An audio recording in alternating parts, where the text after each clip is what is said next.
Political correctness does more harm than good. How to identify, debunk, and dismantle dangerous ideas by Douglas Kruger. Copyright Ambassador International 2020. Narrated by Douglas Kruger. In the beginning, there was a bad idea. Sadly, no one squashed it. It invariably begins with a liberal professor in the university's Department of Sociology. Next, you hear it on the news. Politicians repeat it because it sounds inclusive. And, before long, it has become the new normal. It is a politically correct idea, a new notion of social justice, and it is one of the deadliest forms of thinking known to humanity. Its premises are always skewed. Its thinking is consistently emotional, and its outcomes are invariably disastrous. Still, that's not enough to stop it from spreading like wildfire. Soon enough, it seems as though everybody believes it. This is actually not true. The true believers, the zealots, are merely a very vocal minority who aggressively regulate public thinking. Nevertheless, they hit a critical mass, and groupthink kicks in. Fearful people thought police the herd's new guiding mantra. Then it begins to gather elements of violence. Actual mobs of young men and women, masked and shouting, shut down debate through force, destroying first the college campuses, and then the city streets. Astonishingly, the rule of law is suspended for them. Liberal mayors instruct their police forces to fall back and permit the rioting, for their cause is considered just by the progressive intelligentsia. They assault civilians without consequence.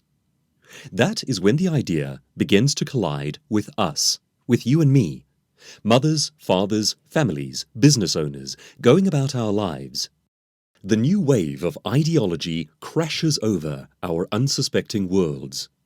Fail to toe the line, or even applaud the new cause right alongside the mob, and you will be labelled a bigot. They may even attempt to destroy your career.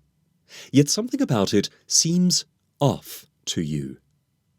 From its smallest incarnations, such as when a biological male, pretending to be a female, enters a women's wrestling match and cracks the skull of his competitor, to the large-scale manifestations, in which nations like Venezuela plunge from first-world prosperity to extreme poverty, all while chanting epithets about kindness and the greater good. The reasoning is clearly flawed. The truth is an early casualty of political correctness. Did you know that Venezuela has made it illegal to report a baby starving to death in a state hospital on the grounds that it makes socialism look bad? Pedophilia gets relabeled man-boy love. Nations protecting their own borders from invasion are called oppressors. People who don't want their wealth stolen are termed greedy by the very people trying to steal it. All of this is presented as enlightened, progressive, and liberated. You're not quite certain how to articulate it, but there's a definite dishonesty to the new idea. An insidious dogma that seems, somehow, ugly. Why, for starters, would a good idea need violent goons to enforce it? And why are we seemingly not allowed to debate the idea? Isn't debate at the very heart of the scientific method? And of democracy? And free speech? Don't we believe in science and democracy anymore? Did we actually agree to give up free speech? And when did the merit of this new idea become settled? And by whom exactly? There's more. The longer you mull over the concept itself, the more you can see that it is not universalizable. If everybody took it seriously, and if it were taken to its logical end, the world would be much worse for it. The idea might help one group. Actually, it generally privileges one group. But in doing so, it punishes another, and the PC police don't seem to know or care about that. Point it out, and they will argue that the disadvantaged group somehow deserves its comeuppance. All the same, they insist that this new orthodoxy is the only way forward, and will demand your assent. Indeed, your assent alone is insufficient. They are not just asking for tolerance. That was the ruse by which they opened the door to public dialogue. Now, they are demanding enthusiastic endorsement, or, in its absence, accusing you of hate, of thought crimes.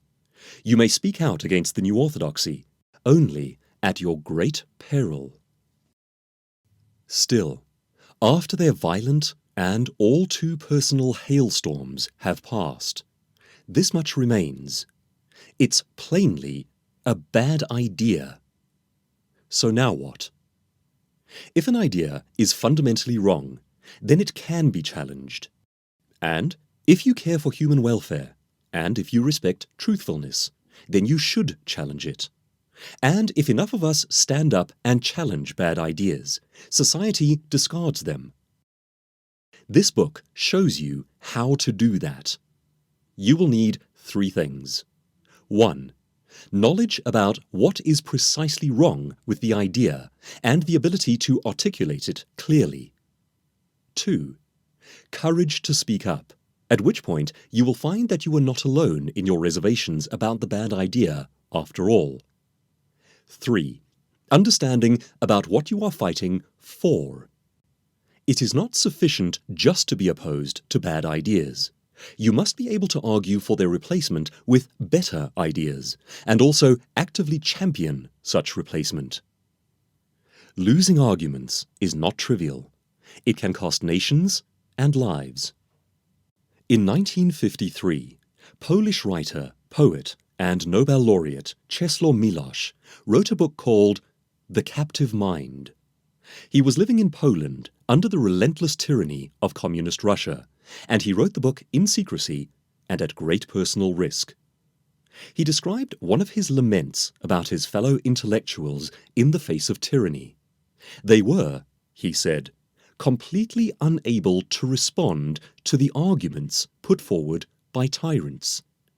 As part of their efforts to conquer and culturally colonize Eastern European nations for the Communist Empire, Moscow would send representatives to a series of what we might call town hall meetings. This party representative would be highly trained in dialectic materialism, the philosophy underpinning communism.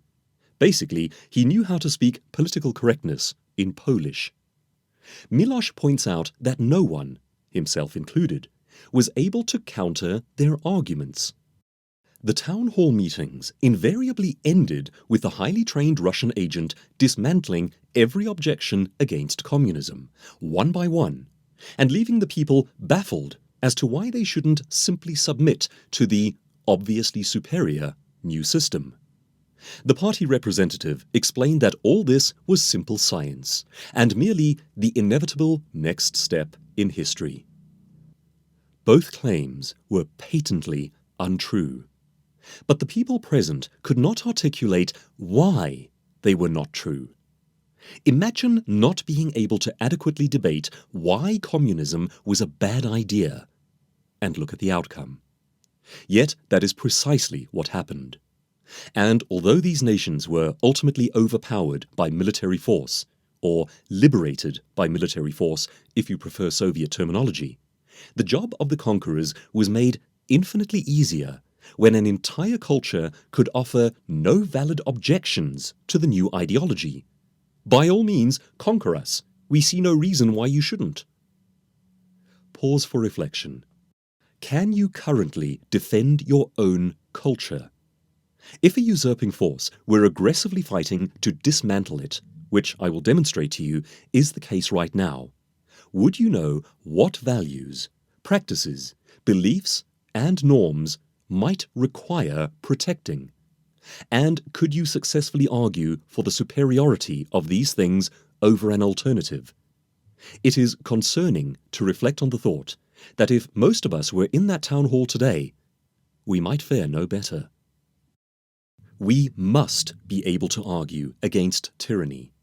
When your thoughts, norms, morals, and behaviors are being imposed upon you by political correctness, that is tyranny. And in our modern case, just as in Poland, our submission does create power structures for those whose interests it serves. It is equally possible today to surrender an entire culture, say to the new norms of Islam. Political correctness aids Islam in this regard and aggressively attacks Western culture on its behalf. We must also be able to explain why we value the things that such tyranny is attempting to replace. If we can't, tyranny wins. Cultures surrender and die. That's how history works. And so I intend to show you how the new ideological tyranny of political correctness, which has strong elements of the Marxism and dialectic materialism of Soviet Russia, presents itself in modern debates. Objection. This all sounds very grand, but in reality, it's usually just about a transgender man who wants to become a woman. So what? How does that hurt you? Response. The beneficiaries of political correctness are outliers, in the sense that they are statistical minorities. Yet they are used as the means by which to destroy and replace institutions that apply to the majority. A few unusual cases become the norm by which majorities must live, and important laws, structures, and ideals must be destroyed in order to achieve this accommodation. My task will be to make it clear which important institutions are targeted for destruction, and how badly things go wrong when they are successfully destroyed.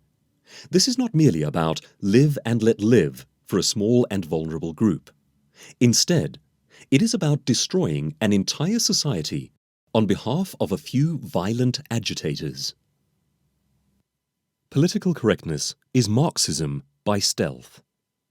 I will show you what the primary arguments are and where the shortfalls, errors in logic, fallacies of reasoning, and sometimes outright lies are to be found. Point them out, and you can easily win the argument. The community needn't leave the town hall baffled as to why it should even resist. But more than that, I intend to arm you for the human part of this debate. I contend that advocates of political correctness do not fight fairly. They will use emotional manipulation, fabrication, accusations of bigotry, mob justice, and mistruth. They will twist logic into forms even its own mother wouldn't recognize. They will blur words, and they will use a bait-and-switch technique with ideas. Above all, they will bully. I want you to be prepared for that. If you are unprepared, it will work on you, and you will lose. If you are prepared, it will have no effect on you, and you will laugh it off, then go on to win the debate. More than just understanding their techniques, you must understand where they are coming from emotionally. Finally, and perhaps most fascinatingly, I will argue that who you are is at least as important as the logical arguments that you employ. The identity of the champion of ideas is a surprisingly efficacious part of the battle for hearts and minds. A person with a good sense of humor, for example, will always be held to be more reasonable than a brittle and humorless radical. Okay, but why bother? Can't we all just get along? Let's begin by answering the simple question: what exactly is so very problematic about political correctness? Can we not afford to sit out this fight and just hope to get along with everyone we meet? Why wage war against it? Is it really so bad? The answer to that last question is yes. I will demonstrate that in every instance where political correctness purports to help a demographic group, be it women, black people, transgenders, the poor, it invariably ends up harming this very group through its policies. It always does more harm than good. It promises peaceful pluralism, but delivers rape gangs.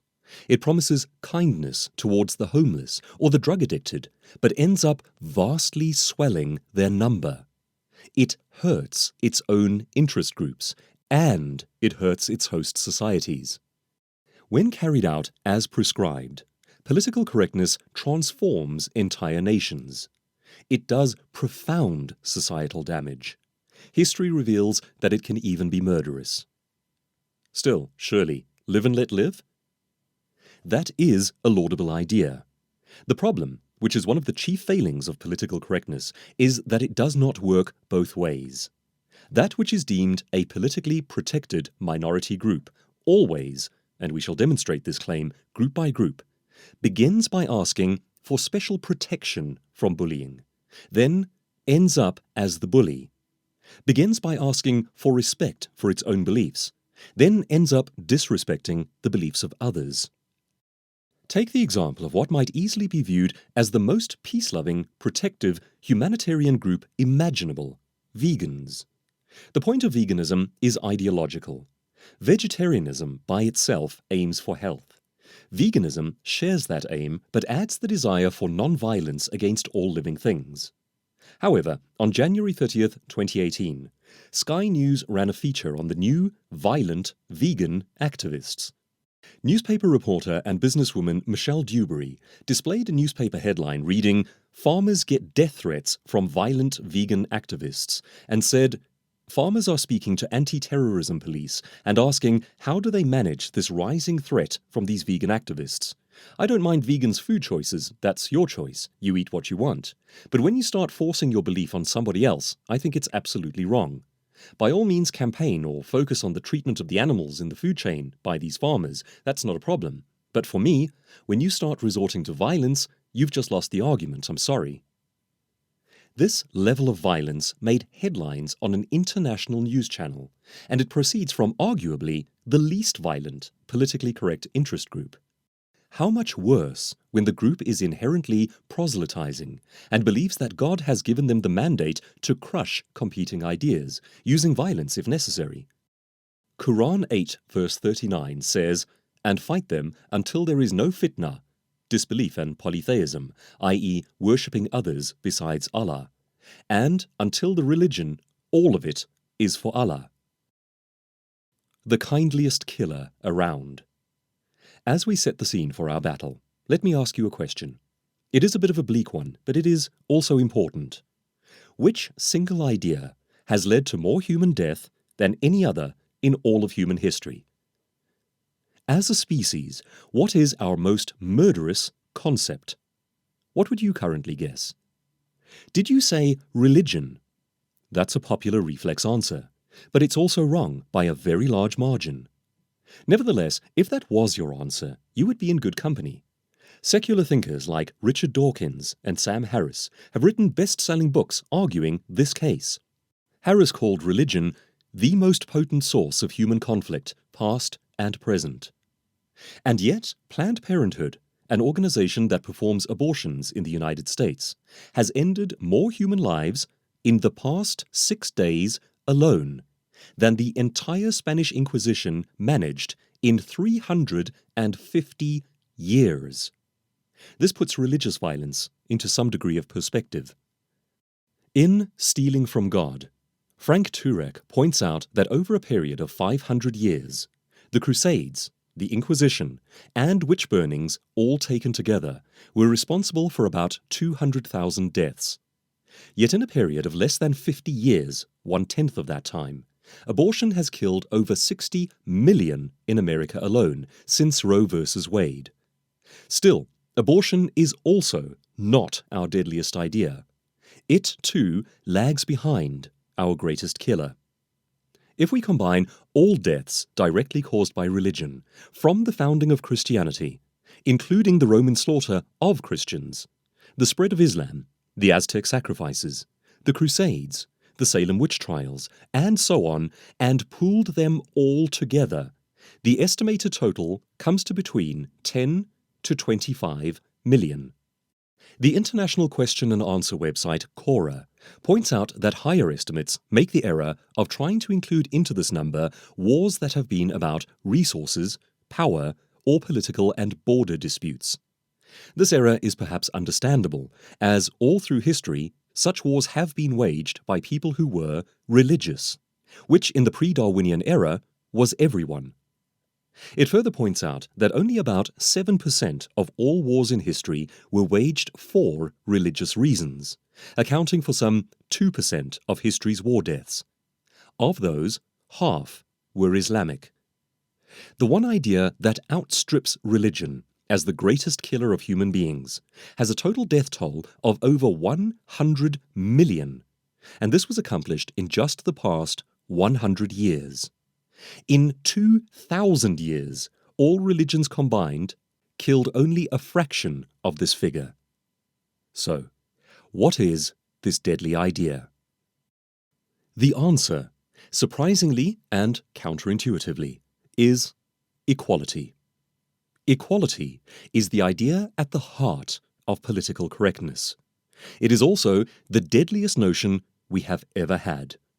And the political left continues to hold this idea as its highest value. And that is where it goes wrong on every issue. Here is how it played out. Atheism began to become a prominent idea among intellectuals following Darwin's publication of On the Origin of the Species in 1859. Philosophers like Friedrich Nietzsche were quick to point out an obvious problem with the so-called death of God. The problem was, how do we construct morals? How can we even tell what is right and wrong? This was a serious difficulty. Under the Judeo-Christian tradition, right and wrong were obvious and absolute. There was a God, the maker of all things, and he said that humans were made in his image. He directed, "Assuredly, I say to you, inasmuch as you did it to one of the least of these my brethren, you did it to me." Matthew 25, verse 40. This was the beginning of the notion of intrinsic worth. A human is like God, and therefore inherently valuable, also inviolable. Coupled with this was the directive, "Whatever you want men to do to you, do also to them." Matthew 7, verse 12. As a result of these pronouncements, violating a human being was self-evidently morally wrong. This kernel evolved over time into our modern Western notion of human rights, which forms the foundation of our present-day judicial systems. It is the value system I defend, and which I hope to equip you to defend. But if there were no God, how could any moral or judicial system be construed? Relative to what? God? They didn't believe there was one. The importance of man? Well, why is man important? Shouldn't we prioritize the planet over our mere species? Aren't we just a virus, a plague, after all? Where do we even begin to assign value? Many Enlightenment thinkers, and indeed many scientists today, glibly believe that the answers to these riddles were self-evident and that human rights would have evolved logically and organically absent Christian values. It is so obviously wrong to harm others that anyone would eventually arrive at a system similar to Judeo-Christian justice and mercy. It was the only inevitable conclusion. But other thinkers, and indeed many more honest scientists and philosophers, point out that there is nothing whatsoever obvious or self-evident about these values. Indeed, in a universe with no God, it would seem much more self-evident that the natural laws of survival should apply, not moral notions of self-restraint. For instance, if my family might survive and prosper as a result of killing your family, then wouldn't that be the logically correct thing to do? If not, why not? You're not intrinsically valuable, after all. You are merely a meaningless carbon-based obstacle to my good. Survival of the fittest, that was the first principle to be induced from godlessness. Moreover, it is noteworthy that human rights took root in the Judeo-Christian West alone, and not in any other place or culture throughout all of human history. No, justice and mercy are not self-evident societal values.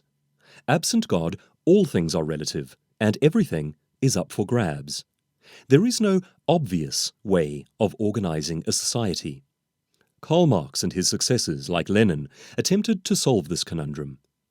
In a world without God, the only sensible foundation on which to build a society was proposed to be state-managed equality. If everyone is equal, the reasoning essentially went, then we could all just get along. Get rid of class differences. Get rid of wealth differences. Get rid of property differences. In fact, get rid of all concepts of difference. Later, we will see how ideas of difference and category are profoundly important to the Judeo-Christian deity and, therefore, to the society that proceeded from this worldview. The state becomes the arbiter of right and wrong, which is viewed through the lens of conformity to sameness, and it enforces the realization of this status quo between its subjects. Can you already see the problem? It's the same problem that we will encounter in political correctness. The problem is this: if the ideal is for everybody to be the same, then everybody must be made to be the same. This requires a leveling of the population. Anyone who is not level or the same is an affront to the new morality and must either be leveled or disposed of. If you have more, it must be taken from you. If you are more, you must be reduced. Disposing of such problematic subjects is not considered immoral. After all, there is no God to determine a moral right or wrong. The state determines right and wrong, which is premised on equality. And they assert that those who are different are in the wrong and must go, by execution if necessary, for there is no inherent worth in them. In the Communist Manifesto, violent revolution was openly preached as the means to achieve this goal. Bloodshed was prescribed as necessary. Historian of science Lauren Graham points out that staunch Darwinians often describe Darwinian evolution and revolutionary political thought as being so intimately connected that they amount to the same thing. It is noteworthy that Karl Marx himself corresponded with Charles Darwin, excited by how Darwin's theory seemed to lend credibility to his own. Darwin's theory seemingly dismissed the spiritual and replaced it with a universe that was material only. Marx's theory attempted to do the same, replacing all morals, values, spirituality, and ideas of right and wrong with purely materialistic theories. This change led unhesitatingly to state-mandated murder. Large groups of the population were problematic. They practiced wrongthink, believing in ideas like God and the possibility of moral values. They believed in laws and rights. They had to go. And then there was the material problem. Some people had more material gains than others, and they did not want to give their possessions to the state police. This too would have to be rectified. Side note: do scientists today unanimously agree that evolution has disproven the existence of God? The answer is no. In fact, in studying DNA, evolutionary biologist Dr. Stephen C. Meyer became a professed theist, convinced that the evidence from encoded language and information systems within human cells argued for the presence of a God and could not possibly have arisen blindly. His research caused a number of leading scientists and philosophers to publicly renounce their atheism too. Meyer's book, Signature in the Cell: DNA and the Evidence for Intelligent Design, explains the science and the seismic ruptures it created throughout the scientific community and even in the mainstream media in great detail. Even Scientific American magazine published an article in 2019 titled "Atheism is Inconsistent with the Scientific Method," prize-winning physicist says, in which theoretical physicist Marcelo Gleiser points out that atheism is not the correct scientific response for skeptics. Instead, agnosticism, the admission that we don't know, is a more honest and scientifically grounded response to the question of God. This too was widely met with outrage. It was deemed politically incorrect. Nevertheless, this book does not attempt to proselytize. It is sufficient for our purpose to point out that the matter is not settled, and that the validity of the ensuing belief systems emanating from the so-called death of God faces profound challenges from science. For now, back to the project of equality. Who precisely might require leveling? The list was substantial. For starters, anyone who practiced wrongthink. Political correctness was the measure of correct thinking, and anyone who opposed it was either re-educated or, failing that, executed. Historically, the groups varied, but not by much. First on the hit list, for obvious reasons, tends to be capitalists. This means anyone who owns or runs a business, and anyone who is financially successful. They are arguably enemy number one. Their assets must be confiscated and redistributed among the masses. In this, do you hear echoes of modern movements targeting the wealthy? Occupy Wall Street and antagonistic talk about one-percenters. To justify this dislike of capitalists, it often proved useful to vilify them in racial terms. In communist Russia and in Nazi Germany, the bankers and moneylenders were often Jewish. Thus, it was easy to create a narrative about the greedy Jew and the Jewish capitalist pigs, who were stealing from the rest of us. Racial slurs against entrepreneurs helped to isolate and vilify them in these autocratic nations. Similar tactics are used in nations like Britain and the United States today, when wealthy capitalists are classified as racist old white men. The United States, in particular, has incredibly varied racial representation among its wealthy. We might mention its wealthiest television personality, Oprah, and its wealthiest female pop star, Rihanna, just in passing. And in my book, Is Your Thinking Keeping You Poor?, I demonstrate that the wealthiest people in nations like America actually outgive everyone else on a scale of charity that is extraordinary. Yet you would never know this if you listen to the PC narrative.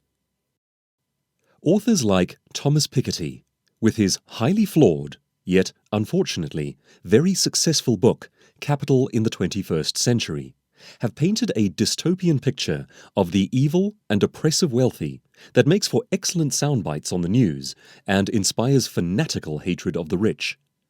We will explore just 7 of his egregious errors when we look at how you can respond to charges leveled against free market capitalism. Next come free thinkers. If your goal is to create an easy-to-regulate sameness in which all humans are equal, then people with strong ideas pose a major obstacle. They become the wrong kind of people, and they must be re-educated or disposed of. This includes writers who might point out problems with the new ideal of equality, scientists who can provide logically sound observations on why the new system will not work, Christians whose belief systems are premised on moral right and wrong rather than on equality, and who are often doubly dangerous insofar as they might be willing to die for their ideals, and any form of non-compliant teacher, politician, or notoriety. For this reason, intellectuals are labeled dissidents, and they are often the first group to face the firing squad when totalitarian regimes assume power. In communist societies, the next under the hatchet would be anyone who didn't work correctly. Farmers who refused to become part of collectives, people who hoarded their goods, those who wouldn't concede their intellectual property to the state. Perhaps our final group is the nuclear family. We like to flatter ourselves into believing that ours is the first generation to espouse the enlightened idea that the traditional family represents a form of outdated male tyranny or patriarchal oppression, and that we are now intellectual pioneers operating in the service of a new and more liberated humanity when we go about dismantling this outdated ideal, dismantle the patriarchy. The Russian communists got there first. They knew that the definitive vehicle for transmission of values and ideals that might have proved strong enough to oppose their new worldview, was the family. One of the first things Vladimir Lenin instituted after 1917 was de facto no-fault divorce in order to facilitate the breakup of families. This was intentional. The strategic goal was to destroy the family as a unit of the old order.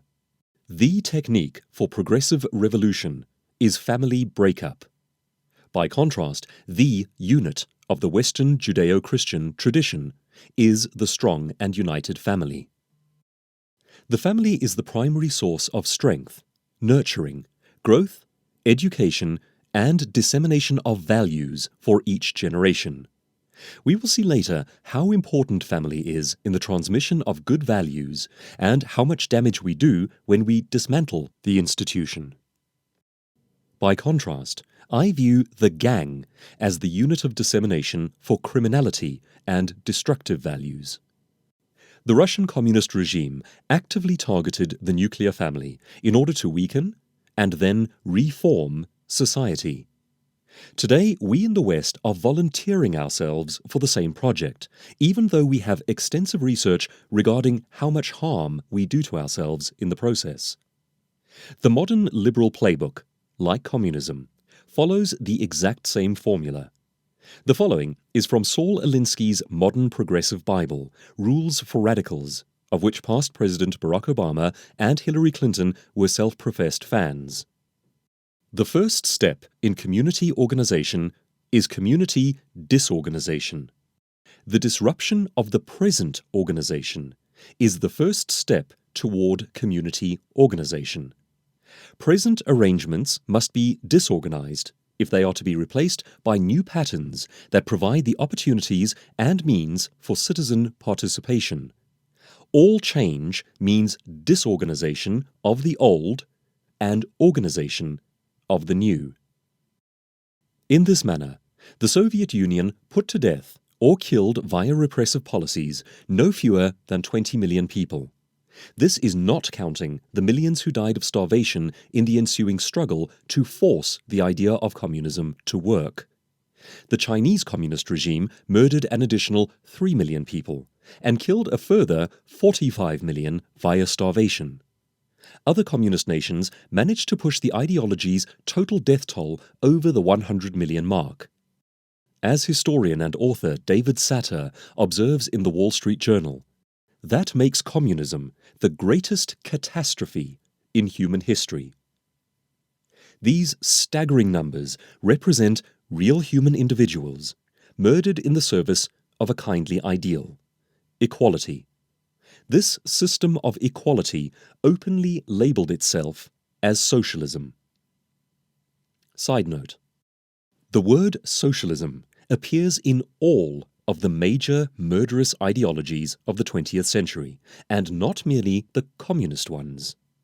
Many people are taken aback to learn that the word Nazi translates into National Socialist.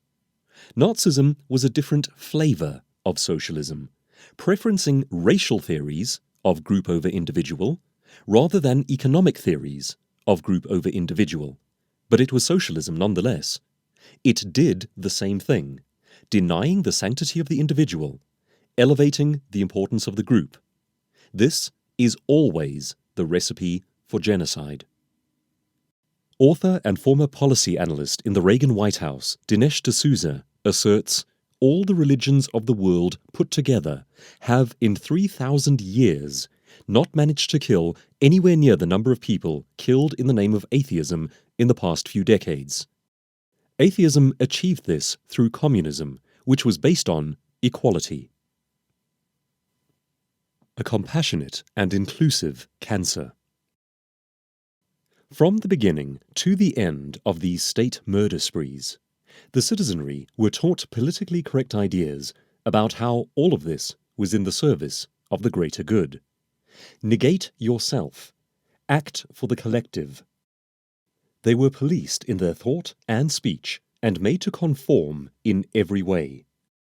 And the policy to which they were to conform was presented as kindness, inclusivity, and even as science.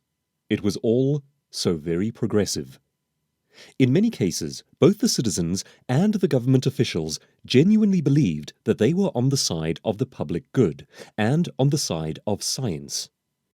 This is critically important to understand as we face off against modern political correctness, which pulls the same trick. These people used and disseminated politically correct ideas and shut down those who opposed those ideas in the firm belief that they were helping, not harming. They did not believe themselves to be operating in the service of evil. Yet through them, great evil was accomplished. Political correctness was the mechanism that enabled the murder. The greater good was the rallying cry. The same applies today. So, collectivist systems view individuals as means, as tools, and most importantly, as expendable for the cause. By contrast, we will argue for a view of the individual as an end in himself. We view the individual as having inalienable rights from birth.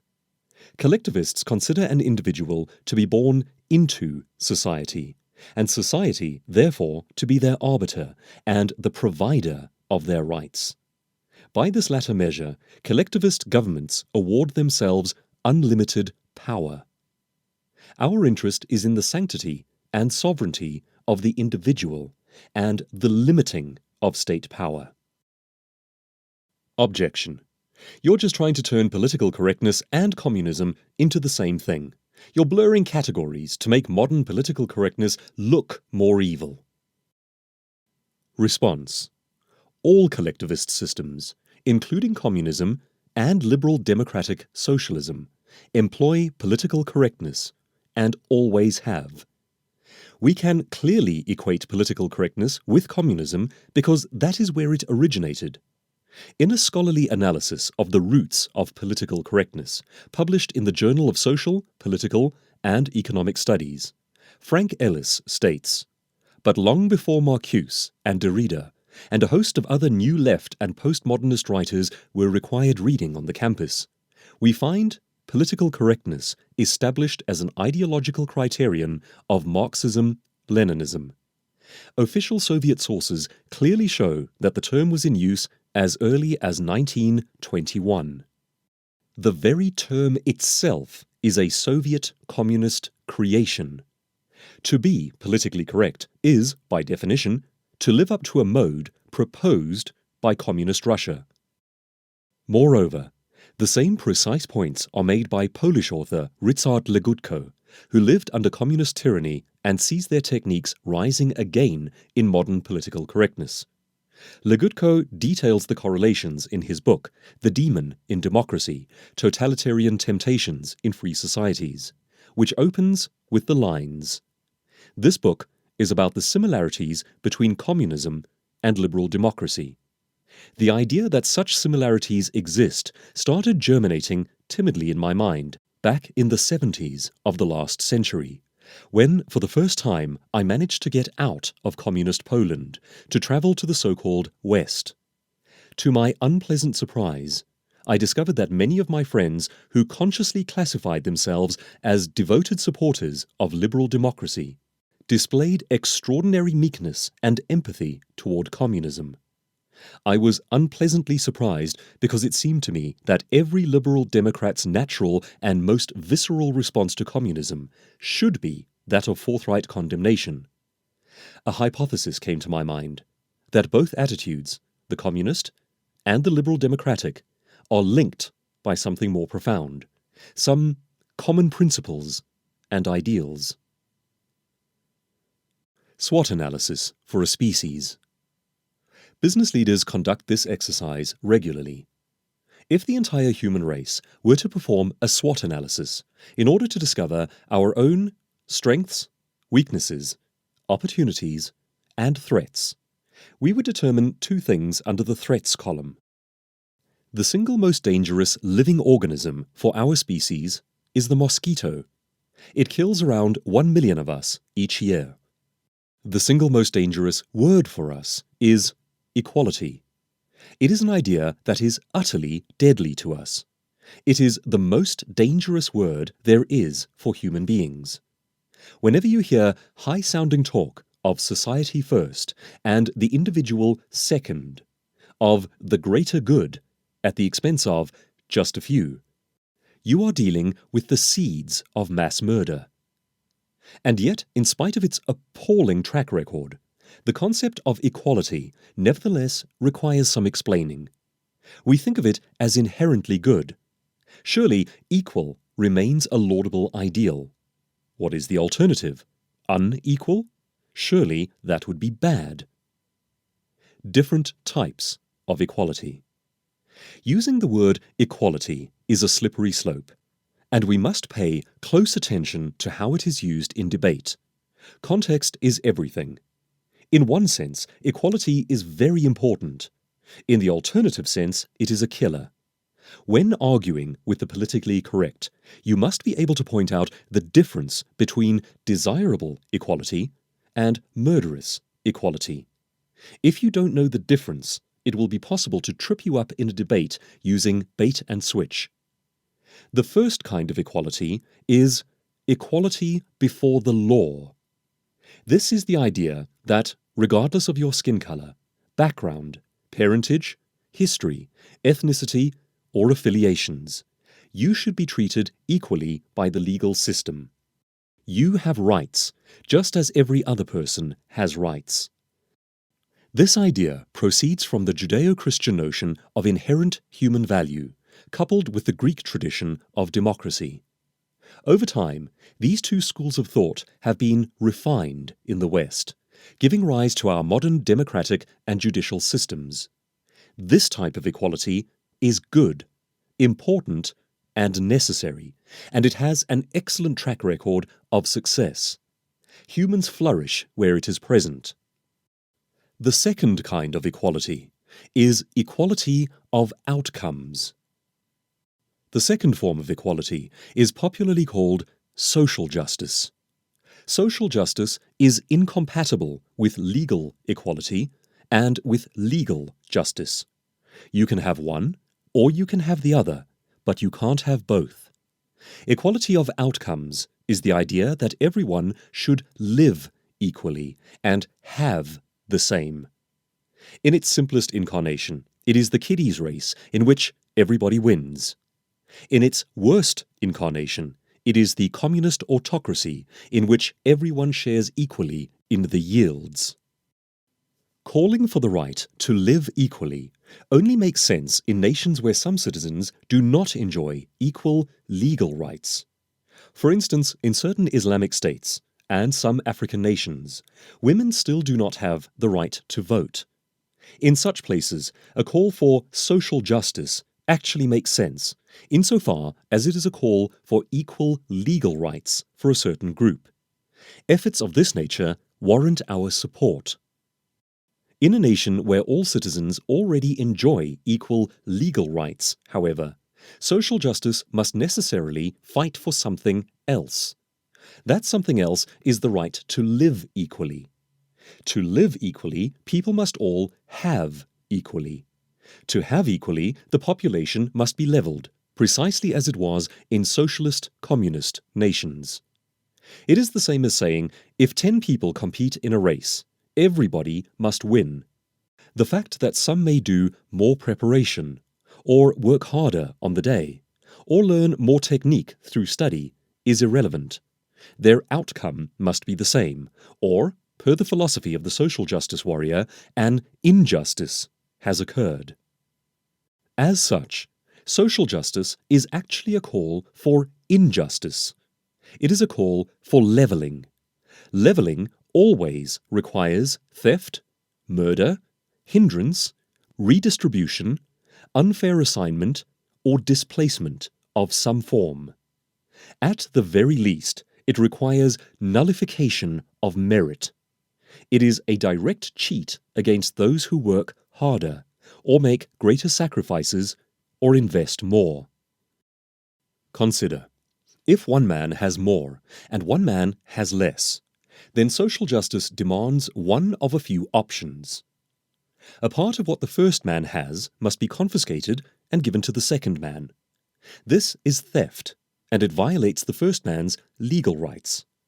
Social justice advocates would say that this is fair because they think societally rather than in terms of inviolable individual rights. They advocate the good of the masses at the expense of a few. Through this loophole, great evil re-enters society. Or, the first man must face punitive measures when he succeeds in order to slow him down so that the second man may catch up. This again infringes on the first man's rights. It is nevertheless done quite regularly under left-leaning governments.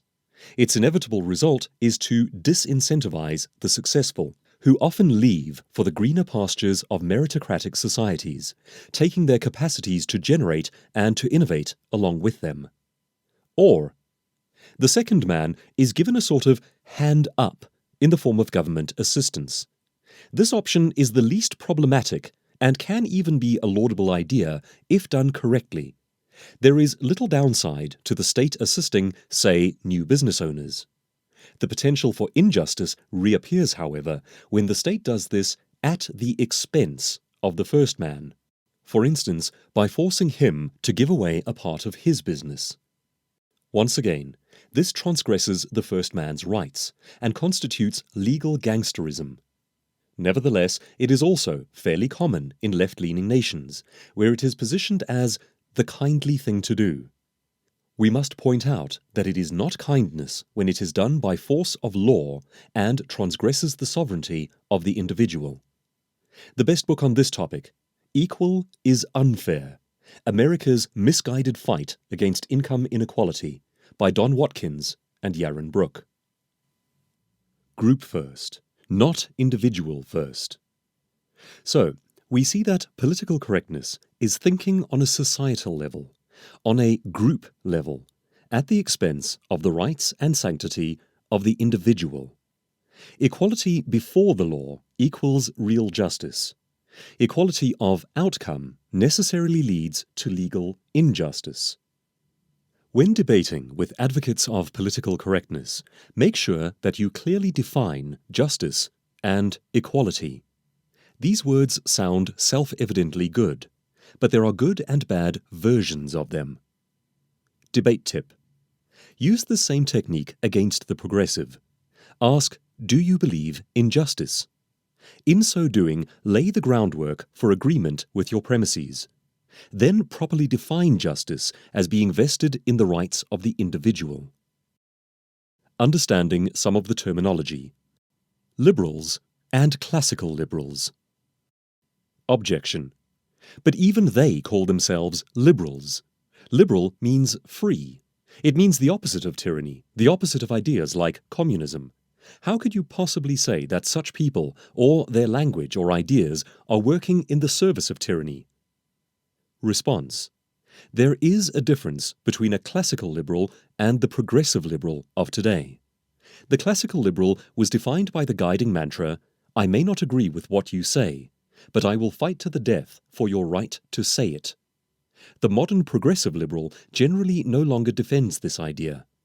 By contrast, the guiding mantra might more accurately be phrased as, "That's offensive and you're not allowed to say it." These two ideas are diametrically opposed. If you define yourself as a classical liberal, you have my deep respect. But the term has been hijacked by a new guard, and it is not what we are dealing with here. Today, the self-identified liberal is a different animal. There is a difference between liberalism and democracy. Liberalism and democracy actually make terrible bedfellows. The bottom line is, liberalism takes a fairly simplistic view of history. It is anti-tyranny. In and of itself, that sounds like a good thing, and sometimes it is. However, for the same reasons, it is also anti-democratic. What if we, as a majority, democratically opt to live by Christian ideals, under our liberal freedom? Initially, liberalism will argue that you can do so privately, but not as a state. And then, having gained power and asserted itself as the state, it will ultimately move to say that you can no longer live so privately, insofar as your values are not in the interests of the greater good. This is the end result of extreme and simplistic anti-tyrannical liberal policies. In various forms, this argument is put forward in Why Liberalism Failed and The Demon in Democracy. A note for the Christian. Liberalism and Christianity also make terrible bedfellows. Both are ostensibly concerned with freedom, but each defines freedom in diametrically opposite terms. Liberalism defines freedom as the ability to indulge in anything you want without consequence. Christianity defines freedom as the release from evil, from sin, from error, and from their terrible consequences for yourself and for humanity. We might represent this as Christianity championing freedom from darkness, while liberalism champions freedom to darkness. Same open door, different direction of travel. If fascism ever comes to America, it will come in the name of liberalism. Ronald Reagan. Where are we now? Let us sum up what we have learned about political correctness so far. It begins with atheism. This creates a crisis of control for governments and authorities and a crisis of meaning for people. To establish control, authorities must assert a new system of values so as to create legitimacy for themselves. To have people comply with their laws, they must teach the population to speak, think, and believe in certain ways. They must also discredit and depose the old ways. This is the genesis of political correctness, which is the acceptable way of speaking that aids a powerful state. In terms of lived experience, political correctness starts out as a nice set of social rules, seemingly aimed at helping everyone to get along. It ends in totalitarian tyranny.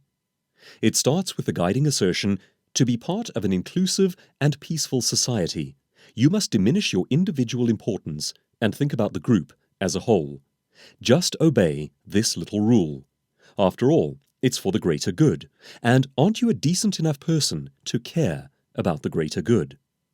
It then progresses to prescribing to you what you may and may not say, then what you may and may not think or believe.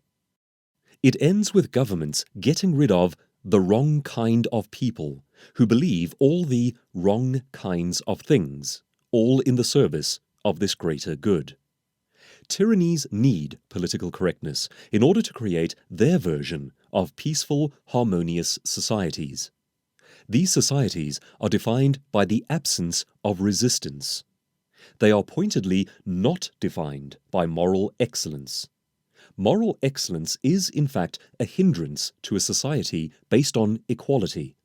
So, the goal is to create conformity and sameness, and to have the populations themselves police these ideas among their own. Objection. Hang on. It sounds like the problem with these totalitarian regimes is a desire for sameness, but politically correct people like diversity. Response. The diversity that politically correct advocates talk about generally has to do with skin color or disability. These are the most superficial kinds of diversity imaginable. The kind of diversity that actually matters is diversity of thought. Political correctness does not tolerate this. In fact, political correctness is about squashing diversity of thought in favor of conformity to the current trend. Try this test. If diversity were genuinely welcomed among the politically correct, then a black woman who is a traditional, conservative Christian and who does not believe that she is a victim, and who speaks positively about capitalism and personal accountability, should be welcomed among their ranks. Test this idea for yourself in the real world. You will quickly see that such a woman is marginalized and called a traitor to her race and to the cause. She will not be welcomed because she is the wrong kind of diverse. We saw this in practice in the real world in 2018, when conservative women were informed that they should not join in the US Women's March because of their pro-life beliefs. It was a women's march. Were they not women? Actually, they were the wrong kind of women. How can anyone be a wrong kind of woman in a diverse and inclusive society? True diversity should be able to incorporate different thinking, but under political correctness, it cannot. No, among the politically correct, diversity is merely a ruse word. Debate tip. Advocates of socialism consistently use a simple trick when proposing their worldview. They put forward the textbook version of socialism, not the real-world version, then compare their kindly-sounding theory to the real-world version of capitalism. Diffuse this dishonesty by pointing out you must compare like with like. There are many historically documented cases of socialism implemented as a system. All have led to catastrophic real-world failure. You do not get to hold up textbook socialism as representative. Debate tip. Karl Marx called his socialist system science, yet every one of his predictions failed. Cite this fact. Marx predicted the failure and collapse of capitalist societies. He predicted mass starvation under capitalism. He predicted worldwide revolutions by the proletariat. He predicted that socialist governments would initially have to be tyrannical, but would then dissipate over time as people learned to manage themselves, ultimately fading away. By contrast, every socialist system on Earth has tended to greater control and tyranny over time. The science of socialism fails in every one of its predictions. It is, therefore, not science. Moreover, it is not, in any other sense, true. From the death of God to today. Political correctness has taken many guises over the past 2 centuries. It has constantly morphed and changed. Yet its core essence has remained unaltered right from its genesis. Political correctness is just the language of progressive politics.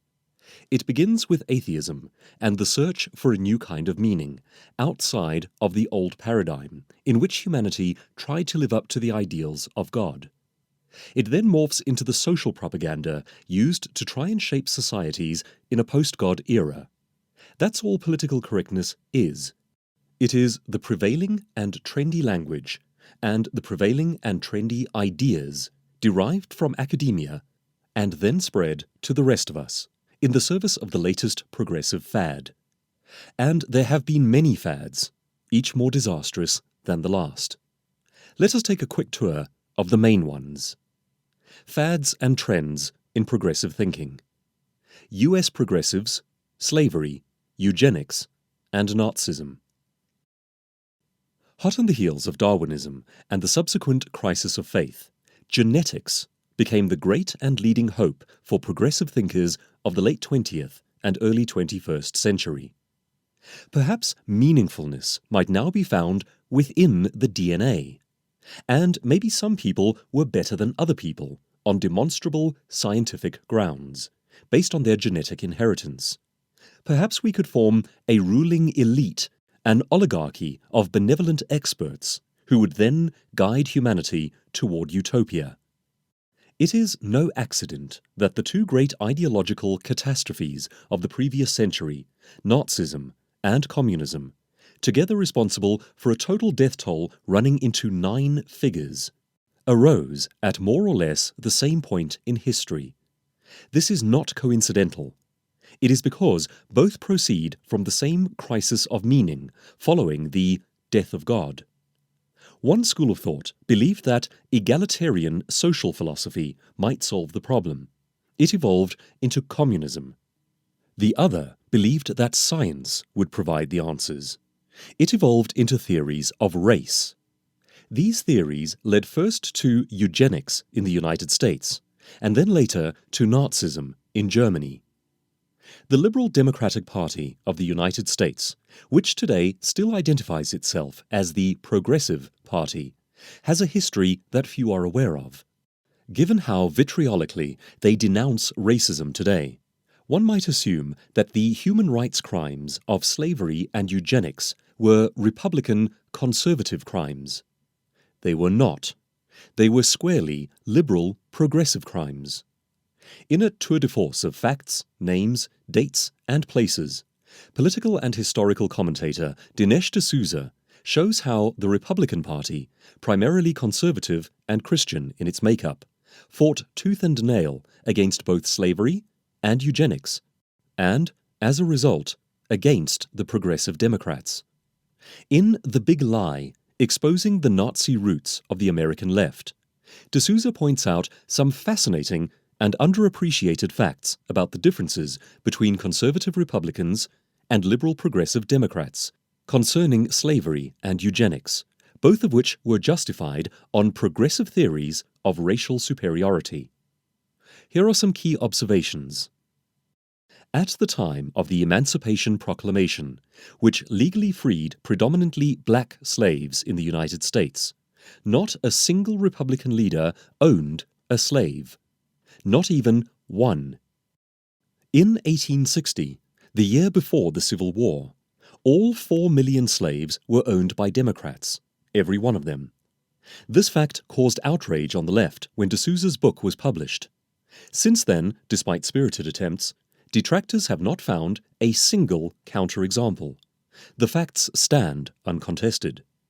One is inclined to say that we could actually stop there, having made our key point that progressivism was overwhelmingly responsible for deplorable human rights violations, while the conservative Christian community was not. In his own writings, Adolf Hitler referenced the US Democratic Party's eugenics program with great admiration. The program was designed to achieve the displacement, removal, and eradication of Native American Indians, and led to the infamous Trail of Tears in America. Hitler adopted and implemented this policy in his own campaigns, using it on Russians, Poles, and Slavs. Today, it is surprising to hear the US Democratic Party talking about potential reparations for descendants of black slaves.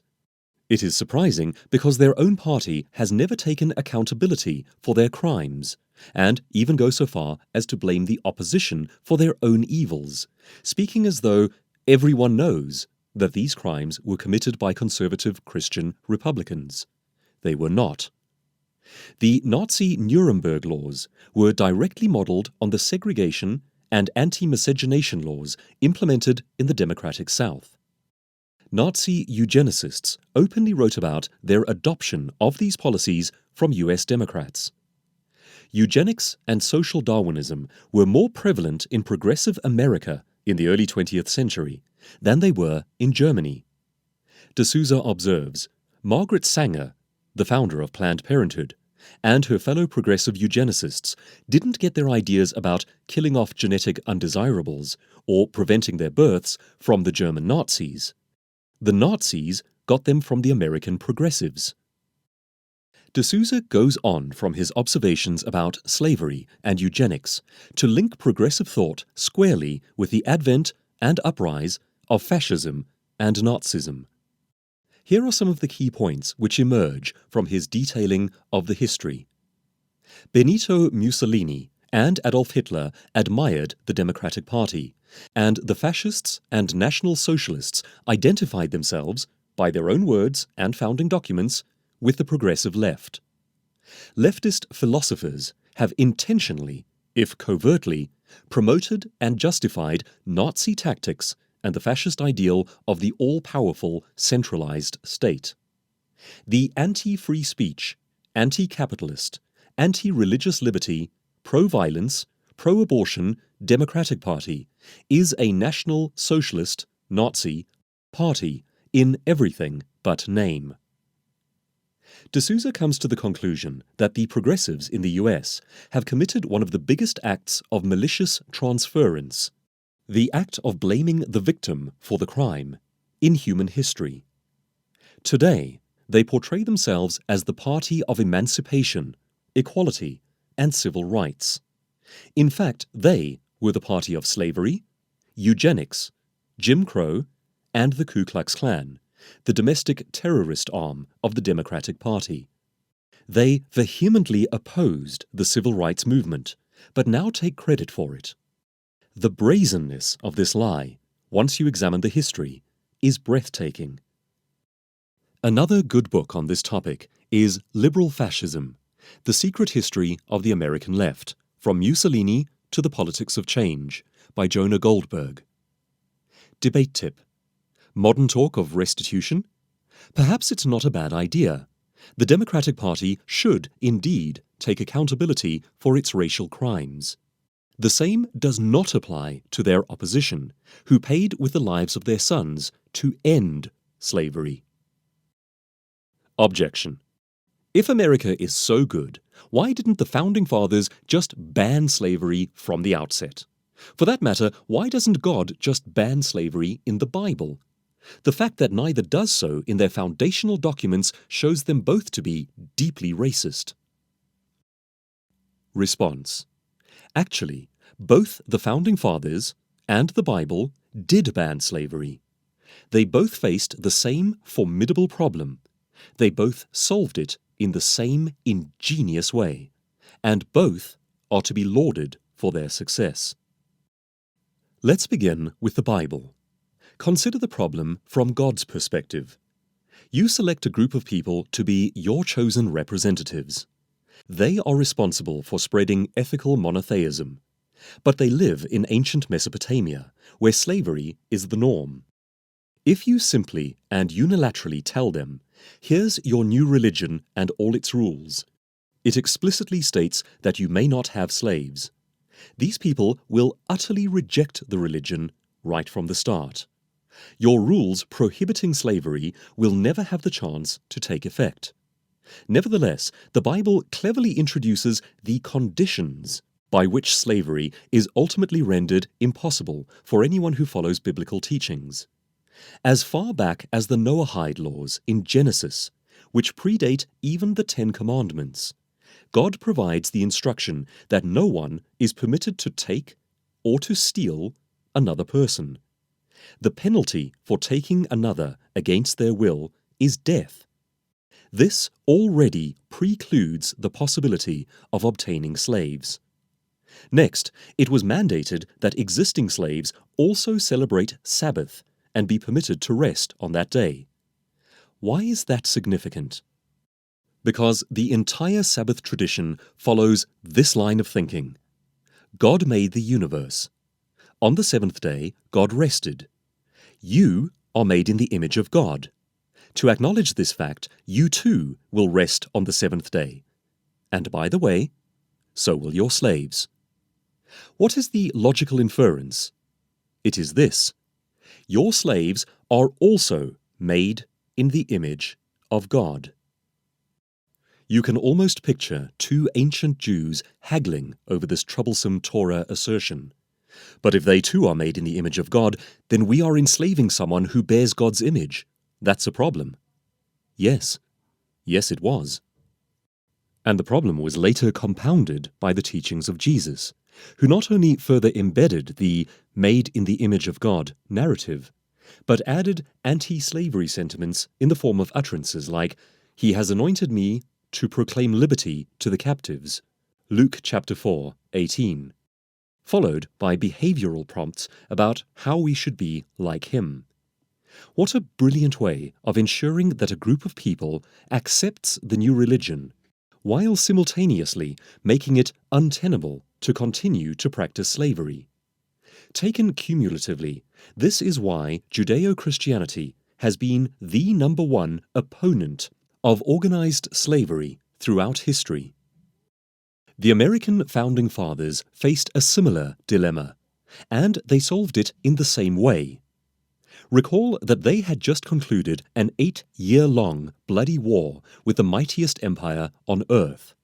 They had won, but they were significantly battered, and their founding documents were written even as they attempted to rebuild.